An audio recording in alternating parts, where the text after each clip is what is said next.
இப்பதான் நம்ம சேனலுக்கு முதல் முறையா வரீங்கன்னா கீழே உள்ள சப்ஸ்கிரைப் பட்டனை அழுத்தி சப்ஸ்கிரைப் பண்ணிக்கோங்க.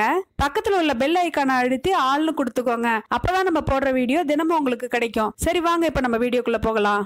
நண்பர்களே, இப்ப நம்ம பார்க்க போற கதை ரொம்பவே நல்லா இருக்கும். இந்த கதை கேட்போர் மனதை உருக்கும் கதை. இந்த கதையை கண்டிப்பா மிஸ் பண்ணாம கேளுங்க, நிச்சயமா உங்களுக்கு பிடிக்குங்க.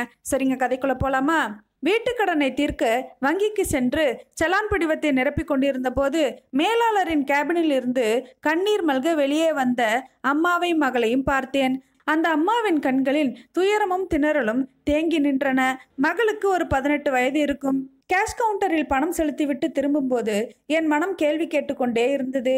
ஏன் அந்த அம்மா அழுதாங்க என்று திரும்ப திரும்ப அந்த கேள்வி எனக்குள் எழுந்தது. மேலாளரின் அறைக்கு சென்று விவரம் கேட்டேன். அந்த அம்மாவின் மகளுக்கு ஏதோ இதய நோயாம். ஒரு முறை பைபாஸ் சர்ஜரி செய்து விட்டார்கள். இன்னும் ஒரு முறை செய்ய வேண்டுமாம். 2 லட்சம் ரூபாய் தேவைப்படுகிறதாம். இவர்கள் ஏற்கனவே வாங்கிய கடனையே இன்னும் கட்டி முடிக்கவில்லை. வங்கி விதிமுறைப்படி அதற்கு மேல் கடனும் கொடுக்க முடியாது. இப்போது கடன் கொடுப்பதில் நிறைய சிக்கல்கள் உள்ளன, முன்பு போல் இல்லை என்றார் அவர். சார், ஒரு உதவி, அவர்களின் முகவரியை தருகிறீர்களா என்று கேட்டேன். அவரும் கம்ப்யூட்டரில் தேடி அவர்களின் முகவரியை எனக்கு தந்தார். நன்றி சார் என்று சொல்லிவிட்டு அங்கிருந்து கிளம்பினேன். அந்த அட்ரஸை படித்து பார்த்தபோது எனக்கு கொஞ்சம் தெரிந்த இடமாகத்தான் இருந்தது. இன்று போக முடியாது, போனாலும் அவர்கள் இருப்பார்களா என்று தெரியாது. ஞாயிற்றுக்கிழமை காலை குளித்துவிட்டு அம்மா செய்த இட்லியை சாப்பிட்டு விட்டு என்னுடைய ஹீரோ ஹோண்டாவில் அவள் வீட்டுக்கு பயணம் தொடங்கியது. இங்கிருந்து 35 கிலோமீட்டர் தொலைவு. வழிநடுக அந்த தாயின் கண்ணீரே என் மனதில் நிழலாடி கொண்டிருந்தது. அருகில் உள்ள டீ கடையில் போய் வழி கேட்டேன். அந்த வயலை கடந்து செல்ல வேண்டும் என்று இருமலுடன் கூறினார். வயலை கடந்து ஆலமரத்தால் செய்த பாலத்தை தாண்டிய போது ஒரு சிறிய வீடு தெரிந்தது. வாசலில் தொங்கப்பட்ட படத்தை பார்த்ததும் அந்த அம்மாவின் நெற்றியில் குங்குமம் இல்லாததும் அவர் ஒரு விதவை என்று எனக்கு புரிய வைத்தது. யார்ப்பா, என்ன வேணும் உங்களுக்கு என்று கேட்டார். நான் வந்த விவரத்தை கூறினேன். அன்று நான் உங்களை வங்கியில் பார்த்தேன். மேலாளர் எல்லாவற்றையும் சொன்னார். உங்க பொண்ணு எங்க என்று கேட்டேன். ஓ, அவளை பார்க்க வந்தீங்களா? இருங்க ஒரு நிமிஷம் என்று சொல்லிவிட்டு மகளை கூட்டி வந்தாள். அவள் அம்மாவின் அருகில் நின்றிருந்தாள். நான் கையில் கொண்டு வந்த சில புத்தகங்களை எடுத்து அவளிடம் கொடுத்தேன். நீ ஃப்ரீயா இருக்கும்போது இந்த புக்ஸ் எல்லாம் படி, ரொம்ப நல்லா இருக்கும். உன் பேர் என்னம்மா என்று கேட்டேன். என் பேர் சாருலதான்னா என்று கூறினாள். வாசலில் உள்ள அலமாரியில் டிராஃபிகள், பதக்கங்கள் நிறைந்திருந்தன. அவற்றை பார்த்தபோது அவள் அம்மா சொன்னாள், எல்லாம் என் பொண்ணு ஜெயிச்சு வாங்கினது தம்பி. நல்லா பாடுவா, ரொம்ப நல்ல திறமையெல்லாம் இருக்கு தம்பி. ஆனா இப்போ என் குழந்தைக்கு என்று அவர் கூறும்போதே துக்கம் தொண்டையை அடைத்தது. ஆப்ரேஷனுக்கு பணம் ரெடி பண்ணிட்டீங்களா என்று நான் கேட்டேன். எங்க ஊருக்காரங்க கொஞ்சம் பணம் கொடுத்துருக்காங்க தம்பி, இருந்தாலும் என்று இழுத்தாள். பயப்படாதீங்கம்மா, சரியாயிடும். இன்னும் உங்க மகன் நல்லா பாடி பெரிய உயரத்துக்கு போவா.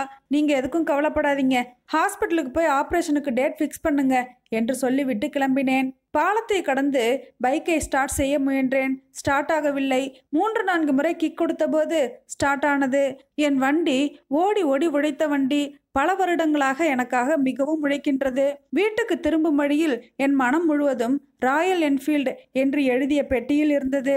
ஆம், எனக்கு ராயல் என்ஃபீல்டு பைக் என்றால் சிறு வயதிலிருந்தே மிகவும் உயிர். அந்த பைக்கை வாங்குவதற்காக நான் சிறிது சிறிதாக பணத்தை சேர்த்து வைத்திருந்தேன். நான் பணம் சேர்த்த பெட்டியில் புல்லட் என்று எழுதியிருந்தேன்.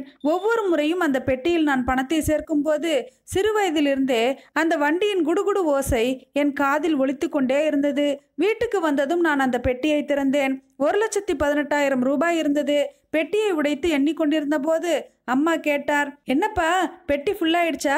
அப்ப புல்லட் வாங்கிடலாமா என்று கேட்டார். இது அதுக்குள்ளம்மா, வேறொரு செலவுக்கு எடுக்கிறேன் என்றான்.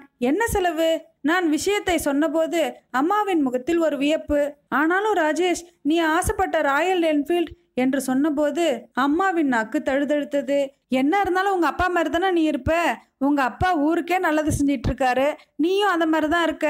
முன்ன பின்ன தெரியாத ஒருத்தங்களுக்கு ஆப்ரேஷனுக்காக பணம் கொடுக்கறத வாக்கு கொடுத்துட்டு வந்திருக்க. முதல்ல உனக்கு பிடிச்ச ராயல் என்ஃபீல்டு பைக்கை வாங்கு, அப்புறமா ஊர்காரியத்தை பார்க்கலாம் என்றாள் அம்மா. பரவாயில்லம்மா, நான் தானே வாக்கு கொடுத்தேன், நான் பார்த்துக்கிறேன் என்று சொல்லி பணத்துடன் கீழே இறங்கிய போது அம்மா கூப்பிட்டார். எவ்வளவு பணம் குறைச்சலா இருக்கு என்று கேட்டார். ஏம்மா கேட்குற என்று கேட்டேன். இருக்கா இல்லையா என்று கேட்டார். கையில் இருந்த வளையலை கழட்டி கொடுத்துவிட்டு, இதை வச்சு சமாளிக்க முடியுமான்னு பாரு, இதை வித்தாலும் சரி இல்ல அடமானம் வச்சாலும் சரி என்றார் அம்மா. இப்படி ஒரு அம்மாவை காண்பது மிகவும் அரிது. எனக்கு மகிழ்ச்சி கூடியது. பணத்தை அந்த பெண்ணின் அம்மாவிடம் கொடுத்தபோது அந்த கண்கள் மகிழ்ச்சியில் நிறைந்திருந்தது. அண்ணா என்ற வார்த்தைக்கு எவ்வளவு பொறுப்புகள்!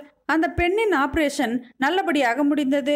படிப்பும் பாட்டும் சேர்ந்து அவள் திறமை மெருகேறி கொண்டே போனது. மீண்டும் நான் என் வாழ்க்கை வேகத்தில் வீட்டுக்கடன், தங்கை கல்யாண கடன் எல்லாம் சேர்ந்து ஒரு ஓட்டமாக ஓடிக்கொண்டிருந்தது என் வாழ்க்கை. புல்லட் என்ற கனவு கனவாகவே இருந்துவிட்டது. ஒரு நாள் அம்மாவின் குரல் கேட்டு எழுந்தேன். ராஜேஷ், வாசல பாரு என்று கத்தினார். நான் போய் பார்த்தேன். அங்கே அழகான ஒரு புல்லட் பைக், அதோடு ஒரு காகிதமும் அதில் இருந்தது. அன்புடன் ராஜேஷ் அண்ணனுக்கு உங்கள் தங்கையின் அன்பு பரிசு என்று எழுதியிருந்தது. நான் அவளுக்கு ஃபோன் செய்தேன். என்ன தங்கச்சி, நீ என் கடனை தீர்க்க பார்க்குறியா என்று கேட்டேன். அண்ணா, நான் உங்ககிட்ட பட்ட நன்றி கடன் இந்த ஜென்மம் முழுக்க தீர்க்க முடியாது. எனக்கு சினிமாவில் பாட வாய்ப்பு கிடைத்தது. என் பாட்டுக்கு அவர்கள் கொடுத்த அட்வான்ஸ் தான் இந்த பணம். அண்ணனின் கனவை விற்று தந்த வாழ்க்கை தானே என் வாழ்க்கை. அப்படியென்றால் நான் யாருக்காக வாழ வேண்டும்? நான் பணம் இருக்கும்போது உங்களுக்கு புல்லட் வாங்கி கொடுப்பதெல்லாம் ஒரு விஷயமே இல்லை. ஆனால் நாங்கள் நிர்கதியாக நின்றபோது உங்கள் ஆசையை தியாகம் செய்து என் ஆபரேஷனுக்கு பணம் கட்டினீர்கள் அல்லவா, அதுதான் பெரிய விஷயம் என்று அவள் சொல்லும் போதே அவள் கண்கள் கலங்கியது எனக்கு நன்கு புரிந்தது. நம்ம தாங்க உலகத்துல யாருமே நல்லவங்களே இல்லை அப்படின்ற மாதிரி யோசிச்சுட்டு இருக்கோம். ஆனா உண்மையாவே நிறைய நல்ல மனிதர்கள் இந்த உலகத்துல இருக்காங்க. இது போல நல்ல மனிதர்கள் இருக்கிறதுனாலதான் இந்த உலகமே இயங்கிட்டு இருக்கு. அது மட்டும் இல்லாம நிறைய பேர் உதவிகளை வாங்கிக்கிறாங்க. ஆனா நன்றி உணர்வு துளி கூட இருக்க மாட்டேங்குதுங்க நிறைய பேருக்கு. நான் அந்த மாதிரி ஆட்களை எக்கச்சக்கமா பார்த்துருக்கேங்க. நம்ம அது வரைக்கும் நல்லவங்களா தெரியும். ஆனா நம்ம உதவி அவங்களுக்கு செஞ்சோன்னு வச்சுக்கோங்களேன், ஏண்டா இவங்களுக்கு உதவி செஞ்சோம், நம்ம சும்மாவே இருந்திருக்கலாமே அப்படின்ற அளவுக்கு நம்மளை ரொம்ப டார்ச்சர் பண்ணிடுவாங்க. அந்த மாதிரி சம்பவங்கள்லாம் என் வாழ்க்கையில நிறையவே நடந்திருக்கு. ஆனா நம்ம கதையில வர பொண்ணு அப்படி இல்லைங்க. தனக்கு உதவி செஞ்ச அண்ணனுக்கு திருப்பி அவளால முடிஞ்ச விஷயத்த செஞ்சிருக்கா. மனுஷன்னா இப்படிதாங்க இருக்கணும். நம்மளால முடிஞ்ச வரைக்கும் மற்றவங்களுக்கு உதவி செய்யலாங்க, தப்பே கிடையாது. அதே மாதிரி உதவி வாங்குறவங்களும் நன்றி உணர்வோட இருக்கணுங்க. என்னங்க நான் சொல்றது சரிதானே? இந்த கதை நிச்சயமா உங்களுக்கு பிடிச்சிருக்கும்னு நினைக்கிறேன். இந்த கதை பிடிச்சிருந்தா லைக் பண்ணுங்க. இந்த கதையை பத்தின கருத்துக்களை கமெண்ட் பாக்ஸ்ல எழுதுங்க. இந்த கதையை உங்க ஃப்ரெண்ட்ஸ் அண்ட் ஃபேமிலிஸ்க்கு ஷேர் பண்ணுங்க. மேலும் இது போன்ற கதைகளை கேட்க நமது கதைகளின் ராணி சேனலை சப்ஸ்கிரைப் பண்ணுங்க. நன்றி, வணக்கம்.